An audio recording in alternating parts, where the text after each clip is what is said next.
Welcome to this week in Missouri Politics from the state capitol here in Jefferson City.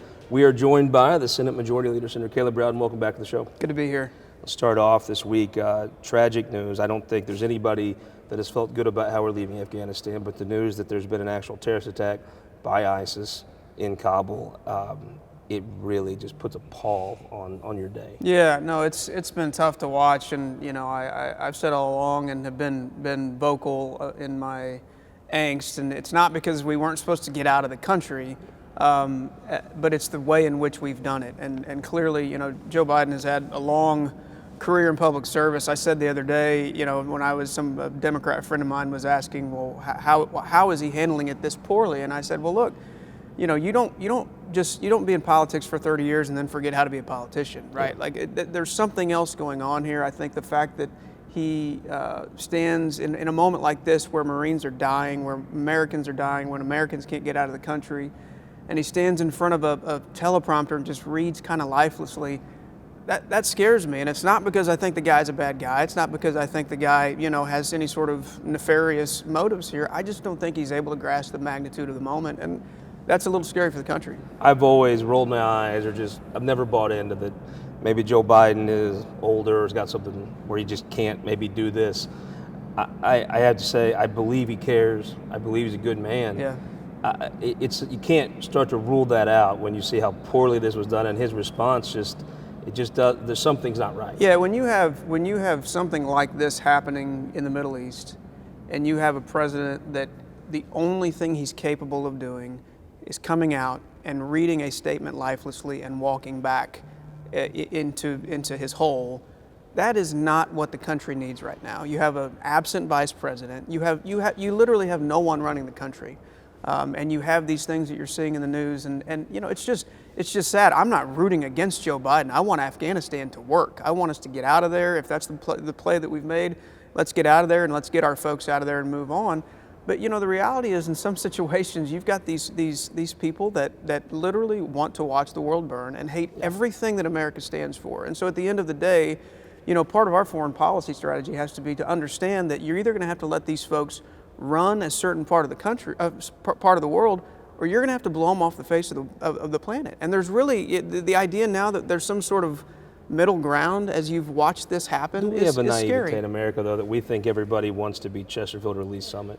When in reality, those folks don't want to live like us. Yeah, no, and that's right. They don't want democracy. That's not what they want. We think that everybody sees the world the way that we do, and that's just not right. And clearly, the folks in the Taliban, literally the second that the United States made this decision, they were there. They had been planning for this. They knew exactly what was going on. What's their home? And they threw a few quotes out there that made the news media, who's generally sympathetic to weird stuff, think, oh, maybe they're not as bad as they used to be. And clearly that was all planned, and we fell right into their hands.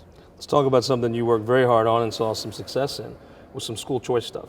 Huge, probably one of the, while you look at the dollar figure, what maybe it wasn't that impactful from a budgetary standpoint, symbolically, if nothing else, It was a big piece of legislation that you moved that you've worked on, well, since you started driving down here. Yeah, it's the first, I think, huge, it was just a flashpoint in education reform conversation. And there are so many people who have been doing this a lot longer than I have that were working really, really hard, for literally a couple of decades to get to this point.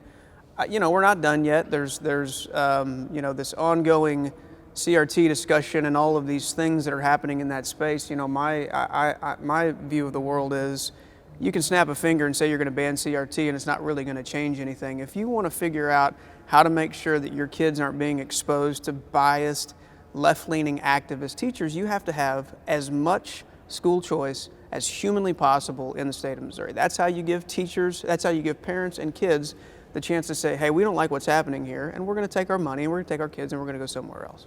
I've always been a public school guy. I'm a public school kid. I'm a huge fan of them. Me too. And I think there's a large part of this state, you get out in rural Missouri, that has a deep affection for their schools, and frankly have been the biggest opponents of any type of large change.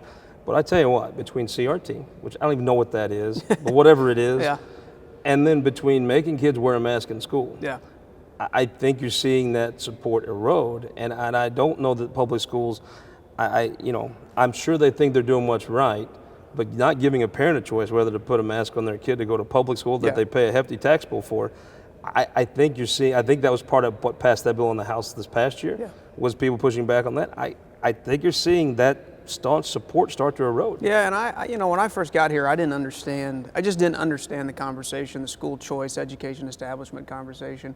But, the one thing I will say, there are a lot of great teachers in Missouri and around the country, but the people who represent those individuals up here and the administration is as far left and as far activist as I have ever seen in my lifetime. And so there is a disconnect as it relates to education policy between a rank and file teacher in Jefferson City or wherever else and the people who are speaking for them here. I think the people who are speaking for them here have done those people a tremendous disservice. Well, if I was a charter school advocate, I'd be out in front of that public school handing them masks out.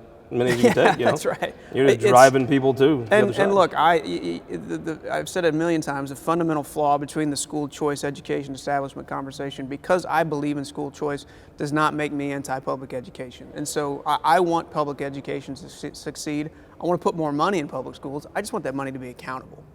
Let's talk about something folks have, since the day that Roy Blunt said he was going to retire from the U.S. Senate, many folks thought Vicki Hartzler might run for the Senate seat.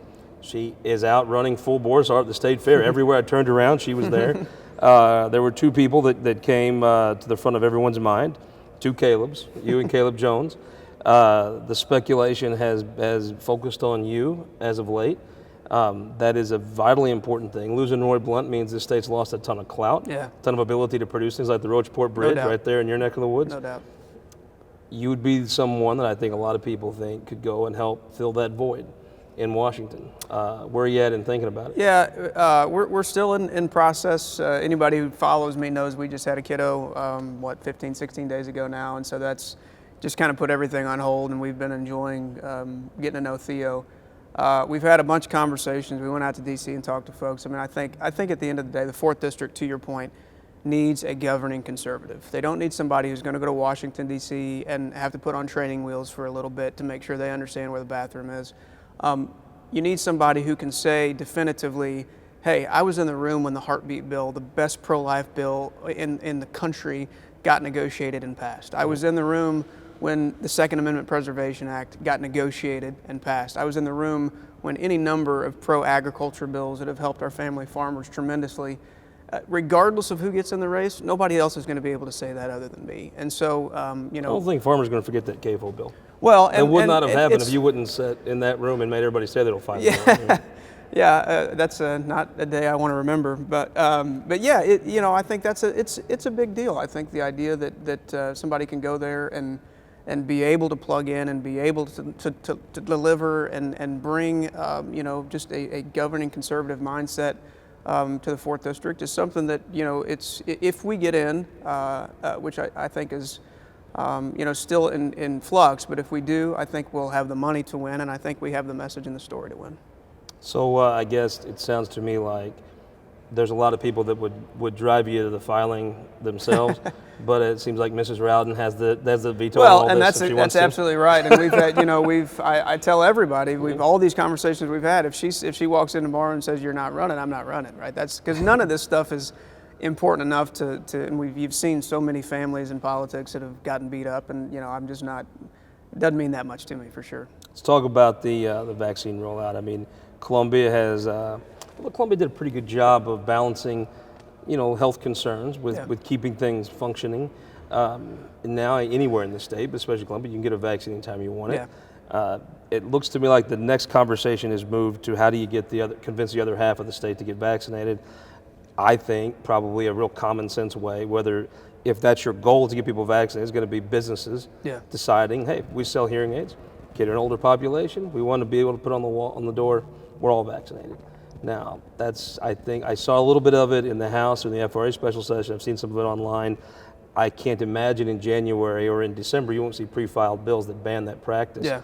What's going to happen with that in Missouri? Yeah, it's a tough kind of thing to wrestle with for a conservative. My view of the world is that us telling a private business what they can and can't do more times than not is not a good thing, right? And so I do think that there are different areas of this state that have different demographics and different needs. And so I think we have to be very, very careful to say, hey, because we don't like ABC, we're going to throw this one-size-fits-all solution. We hate it when the federal government does it to us. And so I think we have to be very careful about that. You know, we have to, I think the other thing is you see folks who are, think that the best way to get a rural Missourian to get vaccinated is just to shame them into it, or right? put to something stupid on tell Twitter, them, yeah. to tell them that they're stupid, or, you know, and that's just ridiculous. I mean, I have so many friends in Columbia. Some are left-leaning, some are right-leaning. Some of them are vaccinated, some of them aren't. Some of them have very different reasons why they're not. And so, you know, I think the idea that you can capture how to get everybody to that place with some sort of one-size-fits-all solution is just not going to work. We've got to be smarter about it. We've got to govern better in that regard. Last thing, something you delivered from Mizzou, it's kind of funny. Every year, the House sends over a huge budget cut to Mizzou, and you put the money back in and take care of them. But and whether they appreciate it or not, I don't know. What I did appreciate was this name and likeness thing you did for the athletes. What is that, and why does that matter? Well, I mean, it was something that I talked to Coach Drinkwitz about. Every other, most of the other SEC states were doing it. It just allows a college athlete to be able to profit off of, you know, if they do a camp for kids and charge a little bit of money, they can actually make a little bit of money off of that. It just seems that. I mean, it seems odd that it's taken this long. Well, and we were at the point where other states were doing it, other colleges in the SEC were benefiting from it. So think about Nick Saban being able to quote unquote pay players, and we can't. Well, he has a huge advantage anyway. And so Eli said, well, we may not like this, and it's going to be the wild, wild west. Nobody knows exactly what it's going to look like. But it was time to do it, and I think it's just a matter of time before it's happening everywhere. Speaking of, it's about that time for the Tigers at the field. I mean, there's an excitement right now. It's going to be a good year. It's exciting. It's going to be a good year. Coach Drinkwitz is the real deal, and he's recruiting well, and I think it's going to be a fun year. Yeah. I remember the old Kansas, Mizzou 1-2. That was, this whole state is bigger football fans than you think when they're good. Yep. He's got a buzz right now going. Yeah, he's, you know, our hope is that we can keep him around, and I think he likes Columbia. I've enjoyed getting to know him. He's a great guy. He's got a great family. Like the new AD? I haven't met her yet. So I think it's it seems like a great hire. A lot of energy. I've heard a lot of good things about her. You need, you know, in that role, you need a fundraiser. You need somebody who's a people person. And frankly, you need somebody to, as long as the athletic programs are doing well, you know, just kind of stay out of the way and keep making sure if buildings need to be built, they get built. Well, we hope when the Rowden family decides what they're going to do next summer, they'll come and talk to us about it on This Week in Missouri Absolutely. Politics. We'll be right back. The Prince of Phelps County, Jack Cardetti, will be joining us after this.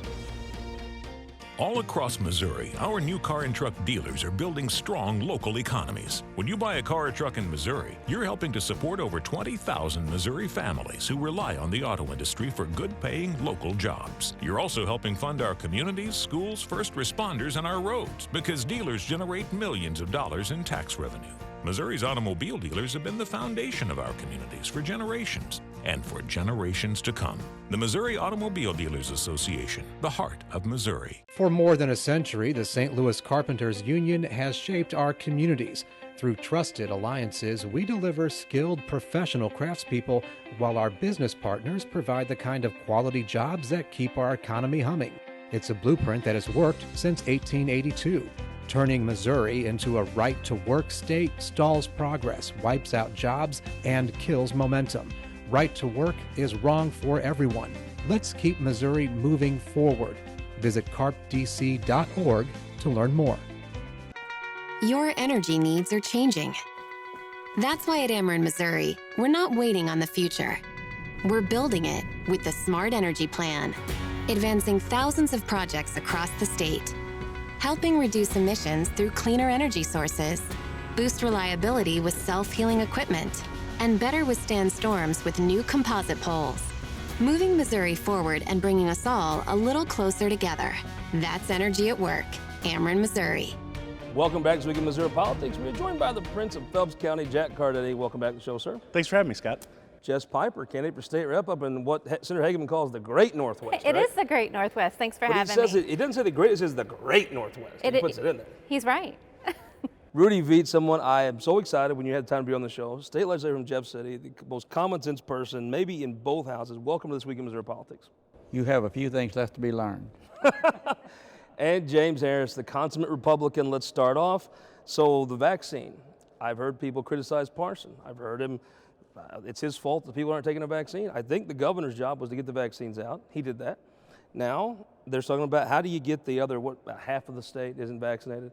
And now there's businesses that want to make it happen. Give me the Republican case. I know I've heard a lot of Republicans push back and say you should not be able, to, as a business, to force folks to take this vaccine.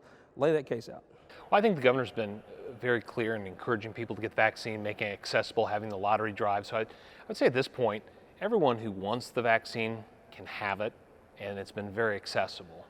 So I think the governor's performed exceptionally well in that area. And for those that believe a school shouldn't have a mandate or business, schools have been able to do it since about 1850, if I remember correctly, and businesses, it's their business. So that's their, choice. Jack Cardetti, I've heard this to me it looks like folks that aren't vaccinated, like if you're in Poplar Bluff and you work for the gas company, right? You don't quit that job, you retire from it. And maybe I think there's some folks that read Twitter or Facebook, they think they're angry. Most folks just haven't done it because they don't care enough, right? But if you have to at work, you'll go do it. Yeah, and I think that's really what's going to move the needle here. We saw this week that FDA finally approved fully the Pfizer vaccine. I think that's great. I think some of the people that had some hesitancy, that'll tip them over. But what will ultimately get the job done, I do think, is good old capitalism here, right? When your employer says, hey, you're either going to have to pay higher health care costs or this is a condition of your job, I think that's good. Look, we make kindergartners take 6 different vaccines in the state of Missouri. Always have. It's never been a problem. You're going to see that with some of this from business. Jess Piper up in the great Northwest. Yes, sir. It looks to me like, you hate to make people do stuff. But if it's the government, but if it's your place of business, I guess you can quit your job, right? That's right. And when it comes to schools, we mandate a lot of things for students. You can't wear spaghetti straps, you can't wear a tube top. And so when we talk about mask mandates, I think it's just something that goes along with people, keeping kids safe and keeping the learning going. And a mask can do that. And I know that for a fact because I taught last year face-to-face the entire year. Let me ask you a question. As an educator, did you get your vaccine? I did. As soon as it was possible. How have you done with your family up in the great Northwest? I do have a couple of family members who are vaccine hesitant. I wouldn't say that they're anti-vaxxers, and I talk to them often, and we're working on it. I got a mom that's just stubborn. I don't know what, I think the clinical doctor would diagnose her as stubborn. Representative, during the FRA session, I thought you gave one of the best arguments for why Republicans should leave businesses alone, not just on some things, but every day. Well, I can tell you in our personal business, we have changed as a condition of employment, you get the vaccine unless it's for medical or religious reasons. I mean, we didn't have that. We had people working there, and of the 4 that didn't get the vaccine, 2 of them had it, and they shut down our business for another 3 weeks.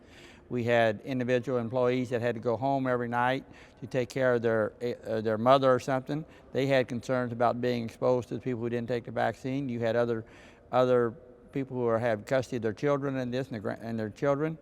And just from a business standpoint, I think, it's our right, and certainly we don't tell you have to take the shot. But if you want to work here, that's what you do. And I think that's a fundamental right of business that has been forever. It's going to be interesting when this comes down to should the state of Missouri do it, should a government body, that's one thing, but should a private business be able to mandate that? I think that's going to be hard for Republicans to say, leave businesses alone, and then now tell them what to do.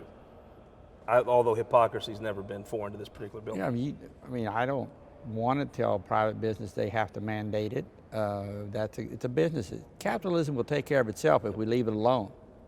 All right, Jack Cardetti, this week, kids went back to school, and I tell you what, in the United States of America, I had a 5-year-old son has to go sit with something wrapped around his face all day.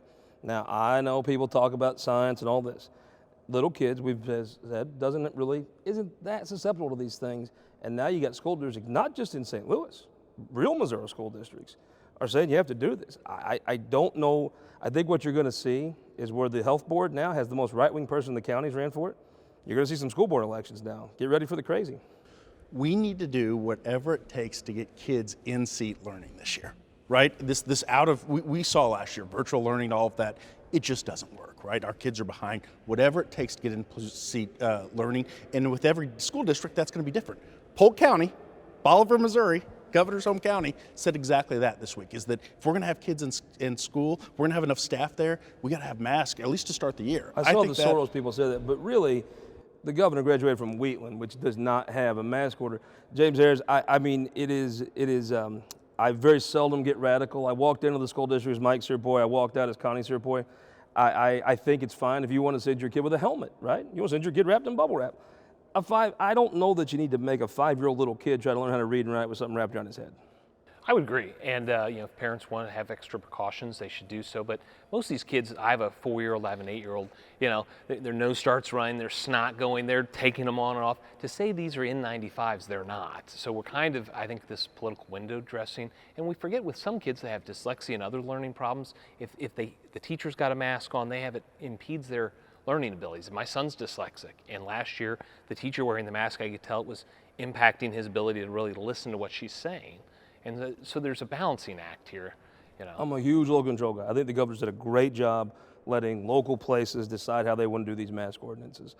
I think that's great. But if you're in St. Louis and you don't want the government telling you what to do, you move to, Reynolds County.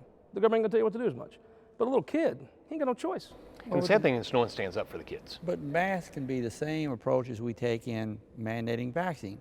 Every school district is different. Every school facility is different. Some have space where they can spread them, some don't. In-school learning, though, is still a high priority. And so for us to sit here and make some rule that affects every district in the state, every district is different. I can go right in my hometown with the parochial schools and our high school and our public schools. We managed to keep them open last year all the way through pretty well. We segregated out, so if one child turned positive, there'd be a small group of people but we kept the system in our, but that was a combination of everything, and that we can address better than anybody sitting up here at the Capitol can tell them how to run their district. And if you have a child with dyslexia, those, good school districts will adjust accordingly. But I don't believe that we up here can tell the local school districts how to run their school district better than they can. You've actually been in a classroom. What do you think? I think that he is heading in the right way. My son is actually dyslexic as well, and masking didn't impede his learning. But what does impede his learning is being at home. And the reason he would be at home is because everyone is quarantined, teachers are out. I 100% can tell you from personal experience that masking works and keeps kids in their seats. 100%. The only reason kids would be quarantined is because they were exposed during band, during choir, during football practice, when they took their mask off. But when we were sitting in the classroom, I went 180 days and I did not get COVID. My children did not get COVID. We masked every day. It didn't impede the way I could talk, but you're right, it can impede some kids. So we have adaptive technologies, we have microphones. A good teacher will work around this and make it work for every single child. But masking, it worked. Rudy Veit, you're in the legislature. The first real charter school bill in a long time came through this year, doing some savings accounts for kids. I think that the firewall that schools have always had is those rural districts with rural legislators were very strong, not letting folks do too many reforms toward charter schools. Between masking and then whatever people think a critical race there even is, I don't even know what it is, but those things, I think you're seeing some of that support erode. I think the real ramification of this may be you're going to see more education reform bills come this year that actually have the votes in the House to pass. Well, and I think that's where we need to use caution, because I still believe in local control, and every district is different. And different district families have different opportunities. What areas do the parents come home and work? What areas do you have where the parents are working 2 jobs? All your school districts have unique things that we need to leave up to the school district. And if you're unhappy with your school district, get out and get new school board members. Vote. I think that I'm a big public school guy. I've always been a little skeptical of charter schools, but I think the real ramification here is going to be you're going to see folks that those binds and that support is being strained pretty hard. Yeah, I mean, charter school in particular is really interesting, right? Democratic legislature back in the late 90s passed it. Governor Cardetti signed it into law. We now have in St. Louis, Kansas City, almost half the kids in those districts go to charter schools, and yet they're funded a lot less than public schools. So I think that's probably going to be the one issue that's really on the table next year, is that charter funding equity issue. Folks in Nottoway County, something tells me, the folks that run for school board probably are going to be anti-mask. I would say about half and half, depending on the school district. So I'm in my daughter goes to a school with 13 other kids in her class. So they're not masking, but in Maryville, they did mask. And so it just depends, where you are. But last year, no, the school board kept our mask policy in until the last 6 weeks of school. And I'll tell you why, because it worked. James Harris, if I was a charter school person, I'd be standing out in front of public schools handing them masks out, just saying, put them on. This is going to collect the money. The interesting thing about COVID has been we're seeing more parents being involved, and I think we're going to see a lot, and that's a good thing.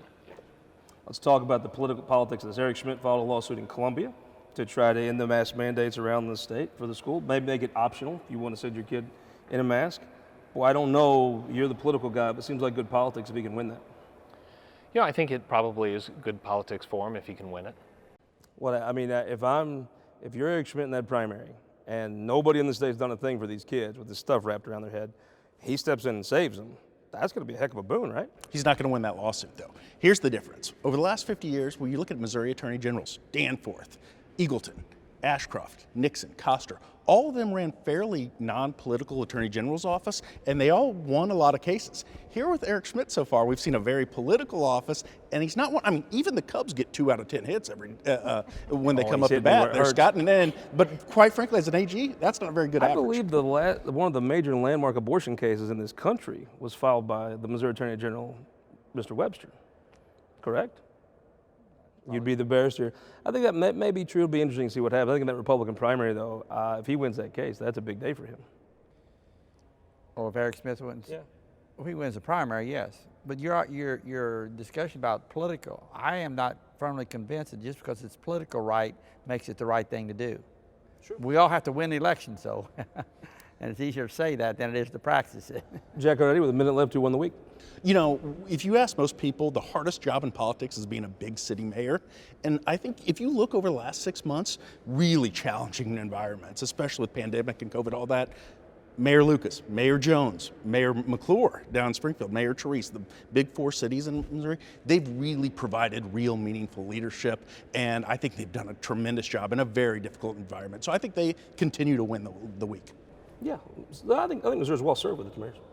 School teachers, they're back this week. They are definitely carrying the weight of the world on their shoulders.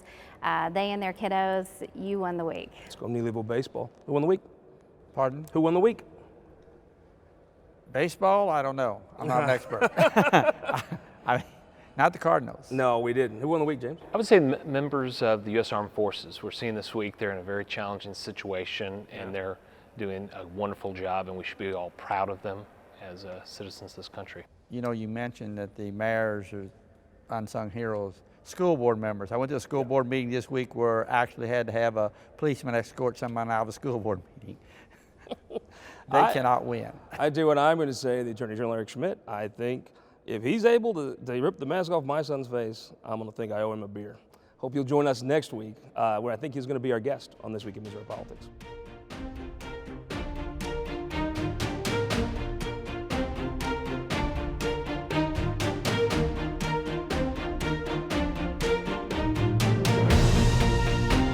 This Week in Missouri Politics, sponsored by the Missouri Association of Career Fire Protection Districts, Spire, and Sterling Bank.